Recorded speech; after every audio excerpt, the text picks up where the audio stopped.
پیدائش 38واں باب جو 30 آیات پر مشتمل ہے۔ انہی دنوں میں ایسا ہوا کہ یہودا اپنے بھائیوں سے جدا ہو کر ایک ادلامی آدمی کے پاس جس کا نام ہیرا تھا گیا، اور یہودا نے وہاں سنو نام کسی کنانی کی بیٹی کو دیکھا اور اس سے بیاہ کر کے اس کے پاس گیا۔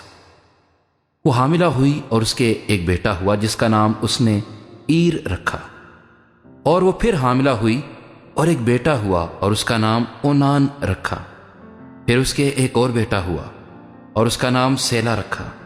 اور یہودا کذیب میں تھا جب اس عورت کے یہ لڑکا ہوا، اور یہودا اپنے پہلوٹھے بیٹے ایر کے لیے ایک عورت بیاہ لایا جس کا نام تمر تھا، اور یہودا کا پہلوٹھا بیٹا ایر خداوند کی نگاہ میں شریر تھا، سو خداوند نے اسے ہلاک کر دیا۔ تب یہودا نے اونان سے کہا کہ اپنے بھائی کی بیوی کے پاس جا اور دیور کا حق ادا کر تاکہ تیرے بھائی کے نام سے نسل چلے، اور اونان جانتا تھا کہ یہ نسل میری نہ کہلائے گی۔ سو یوں ہوا کہ جب وہ اپنے بھائی کی بیوی کے پاس جاتا تو نطفے کو زمین پر گرا دیتا تھا کہ مبادہ اس کے بھائی کے نام سے نسل چلے، اور اس کا یہ کام خداوند کی نظر میں بہت برا تھا، اس لیے اس نے اسے بھی ہلاک کیا۔ تب یہودا نے اپنی بہو تمر سے کہا کہ میرے بیٹے سیلا کے بالغ ہونے تک تو اپنے باپ کے گھر بیوہ بیٹھی رہی، کیونکہ اس نے سوچا کہ کہیں یہ بھی اپنے بھائیوں کی طرح ہلاک نہ ہو جائے۔ سو تمر اپنے باپ کے گھر میں جا کر رہنے لگی، اور ایک عرصے کے بعد ایسا ہوا کہ سو کی بیٹی جو یہودا کی بیوی تھی مر گئی۔ اور جب یہودا کو اس کا غم بھولا تو وہ اپنے ادلامی دوست ہیرا کے ساتھ اپنی بھیڑوں کی پشم کے کترنے والوں کے پاس تمنت کو گیا، اور تمر کو یہ خبر ملی کہ تیرا خسر اپنی بھیڑوں کی پشم کترنے کے لیے تمنت کو جا رہا ہے۔ تب اس نے اپنے رنڈاپے کے کپڑوں کو اتار پھینکا اور برقع اوڑھا اور اپنے کو ڈھانکا، اور اینیم کے پھاٹک کے برابر جو تمنت کی راہ پر ہے جا بیٹھی، کیونکہ اس نے دیکھا کہ سیلا بالغ ہو گیا مگر یہ اس سے بیاہی نہیں گئی۔ یہودا اسے دیکھ کر سمجھا کہ کوئی کسبی ہے، کیونکہ اس نے اپنا منہ ڈھانک رکھا تھا۔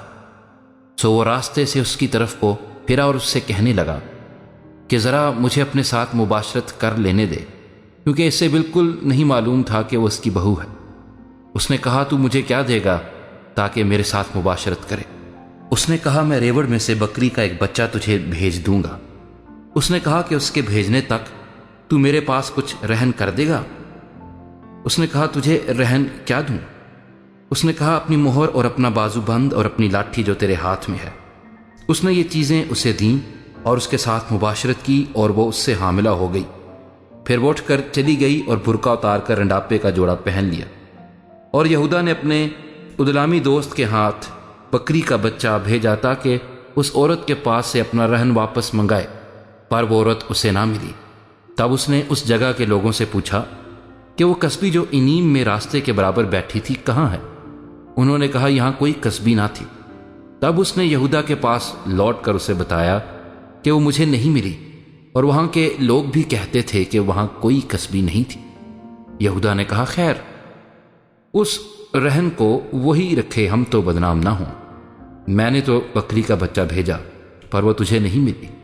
اور قریباً 3 مہینے کے بعد یہودا کو یہ خبر ملی کہ تیری بہو تمر نے زنا کیا اور اسے چھنالے کا حمل بھی ہے۔ یہودا نے کہا کہ اسے باہر نکال لاؤ کہ وہ جلائی جائے۔ جب اسے باہر نکالا تو اس نے اپنے خسر کو کہلا بھیجا کہ میرے اسی شخص کا حمل ہے جس کی یہ چیزیں ہیں، تو پہچان تو صحیح کہ یہ مہر اور بازو بند اور لاٹھی کس کی ہے؟ تب یہودا نے اقرار کیا اور کہا کہ وہ مجھ سے زیادہ صادق ہے، کیونکہ میں نے اسے اپنے بیٹے سیلا سے نہیں بیاہا۔ اور وہ پھر کبھی اس کے پاس نہ گیا۔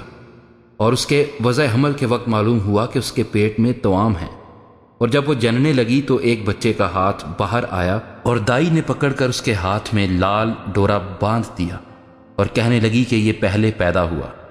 اور یوں ہوا کہ اس نے اپنا ہاتھ پھر کھینچ لیا، اتنے میں اس کا بھائی پیدا ہوا۔ تب وہ دائی بول اٹھی کہ تو کیسے زبردستی نکل پڑا، تو اس کا نام فارس رکھا گیا۔ پھر اس کا بھائی جس کے ہاتھ میں لال ڈورا بندھا تھا پیدا ہوا، اور اس کا نام زارا رکھا گیا۔